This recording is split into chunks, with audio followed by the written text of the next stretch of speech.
What's up, everybody? This is Ryan from Kustoms. I want to go over some of the paint projects that the shop has done over the last year. We've got a lot of footage on it, but there's not a whole lot of chit chat about it. So we're going to go and backtrack through some of these projects, and I'm going to give my 2 cents, let everybody know what's actually going on. This is the bay to bay bagger.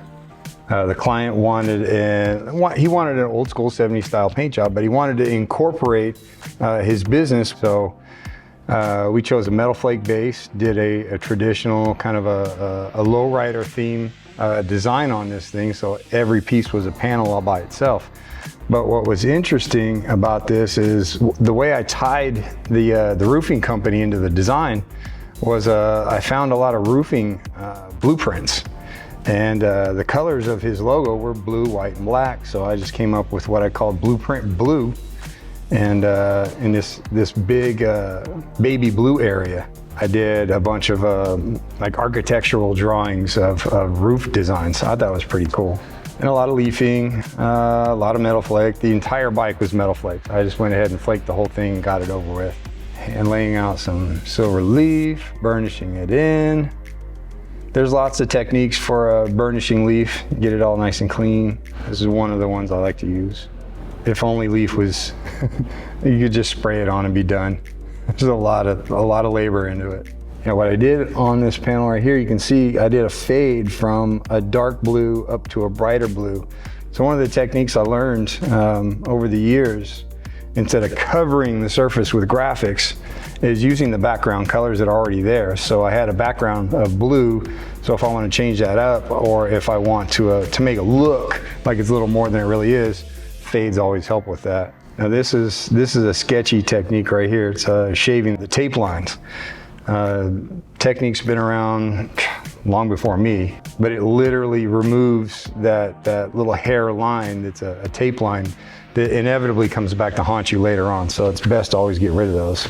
And I retired my thumb from leafing using these billet dowels. I want to say I got those from Magic City. On a drill actually gives you beautiful, beautiful turns. The techniques and the technology of silver leafing, or leafing in general, has just gone skyrocketed the last 5-6 years. A little hand pinstriping. I always like to mix up on the lowrider style paint jobs, pinstriping with back tape graphics, kind of like the little silver line there. I want to say that's an 1/8 inch line, leaving the flake exposed, so you get a lot of depth that way. Oh, good old Von Dago brush. I love his brushes. He's got beautiful, beautiful brushes. They work really well. They're super fast. Some brushes you got to go really slow to keep a true line, and his brushes you can just boogie along. Nice, pretty line. Yep, there's the roofing blueprints that I came up with. There's a logo for the company. And this is, a lot of people think that, you know, the bikes or the cars or anything comes out of the booth beautiful and ready to go, all flowed out like glass right out of the booth, and it's just absolutely not true. And I wish it was like that, but in reality, everything has to get color sanded and buffed. So we'll start with, I want to say on this case, we started with 600, worked our way up to 3,000, and then we're polishing all those scratches out, and that gives you a perfect nib-free, dirt-free, no orange peel, no tape lines, no nothing. It looks like it's dipped in glass. And that's literally everything that we do. Anything that's got artwork, it's got to be buffed out like glass. Lots of different techniques. Right there, that was the DA polisher, and then we use a rotary.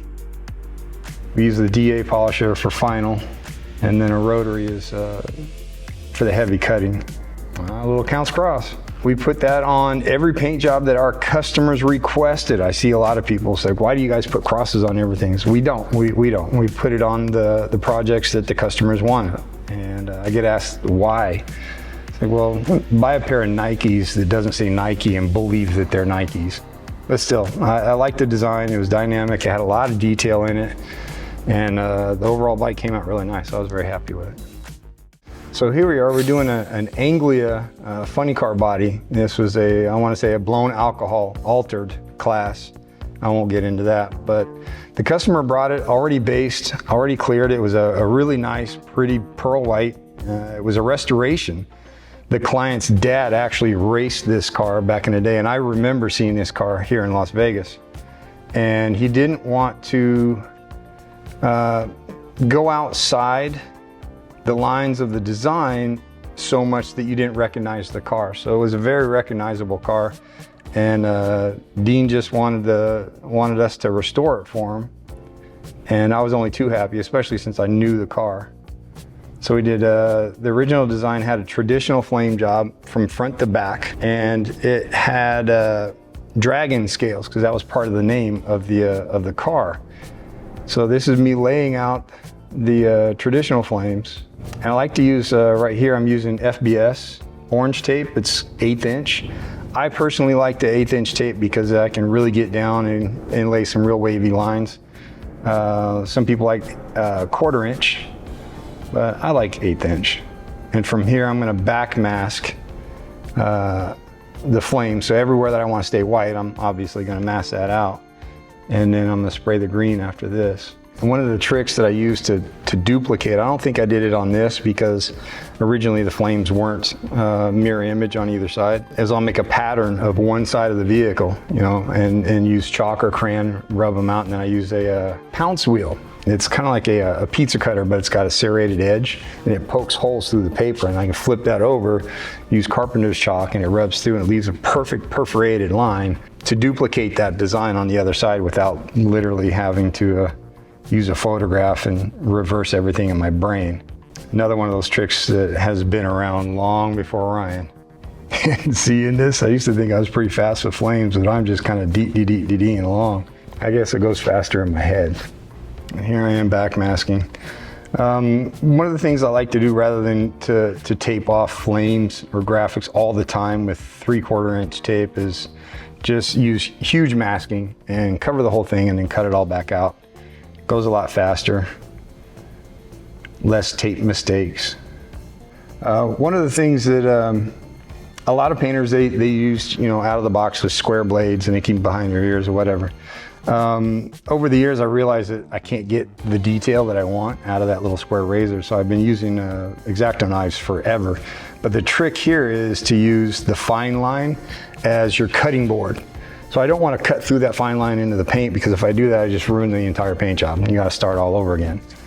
But I just want to cut enough of the masking material, or cut through it enough to where I can peel it back. So it's kind of a feeling kind of thing that over time you develop, and you know when you're actually cutting through the tape or cutting through the fine line. The idea is to not cut it up what I like to call cut it like chopped liver.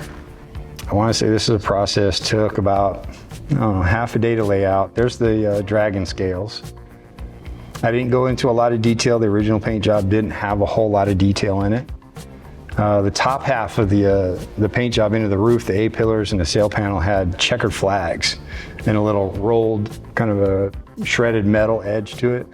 Again, I didn't want to change this too much from the original design because it was easily recognized. You know, Dragon Slayer, that was, everyone knew that car.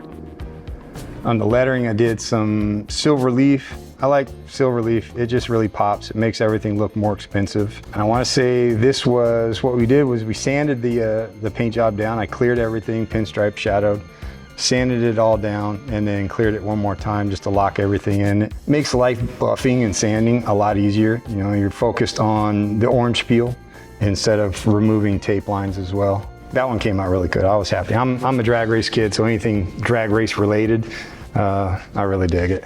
The Hertz compressor. Man, this one was fun. So this is an exact duplicate of the compressor that we use in the paint shop.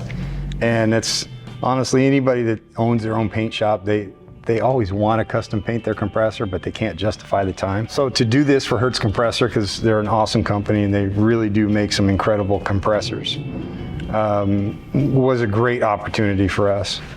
And honestly, it got it out of my system after this one. I mean, I had fun with it, but I don't have the desire to paint ours anymore. Here we got the compressor all sanded and ready. Lonnie and Walter, they did a hell of a job. Lonnie got everything sprayed and grayed and it was ready for me. Counts Customs is a team effort. Every single person puts their hands on these things, every project we do. So we get it all torn down, prepped. I do a few sketches, They're really rough, just to get my head wrapped around what I want to do. But one of the things that helped me with the design on this compressor is the model number. It was HBD5 model number. So I took that and ran with it with kind of like a racing theme. So this was number 5. And that's where I did a big gold leaf number 5 on the side. We did a bunch of gold leaf stripes and a lot of racing type graphics. Some of the graphics back in the day, we did Allied NASCAR. We did a lot of the designs for that car. And you know, it was page after page of designs, and I didn't get to use a lot of them. So it was nice to keep that going, because I like racing graphics. Again, I'm a drag race kid, so it was cool to put that on there. And again, the influencing that I got from racing with the number 5, and everybody else at the shop liked it too. But their colors were this battleship gray, kind of the industrial powder coat gray, and then different shades of blues. So it just kind of worked out. Gray's a nice neutral color. It's pretty, especially by today's standards. It's come a long way. Just about every manufacturer makes a gray of some kind. So it's easy to associate with it nowadays. 15 years ago, what, you just wanted to spray over the primer? But I actually like the gray. Right here, I'm using a ground coat. It's a baby blue that I'm gonna do a bunch of fades on. The baby blue does a couple things. It makes the next color cover much better. But at the same time, I didn't want to cover it completely. I wanted to use the opportunity to make something funky. So I did a bunch of what we call Van Halen lines. Anybody that knows Van Halen, his immortal red with a white striped guitar, that's kind of the process there. Randomly crisscross some tape on there, spray over it, remove some of the layers, builds a little bit of depth, and it's got some texture. It's got something going on with it, not just a color. And we hate that. We would rather have something hidden in those graphics anyways. That's a lot of effort just to spray it one color, you know? I want to say this process is about a day. Nice sparkly flake. Actually, that flake was left over from doing my van. I still had it mixed up, so I just kept it going. I don't like wasting paint. It's sacrilegious to me. It'll go on something. Oh, isn't that the most pretty compressor you've ever seen? That thing is gorgeous. Absolutely gorgeous. Hertz compressors were very happy with it. It made its debut at SEMA. Talk about nerve-wracking. Oh, look at that thing. Jealous. You know how good that would look in the corner of the paint shop? That's Stephanie. She's our rep. She set everything up. Took care of business, man. She really did handle everything. She made sure we had everything we needed, and we were, more importantly, we were at the place we were supposed to be when we were supposed to be there. Oh, the Lexus.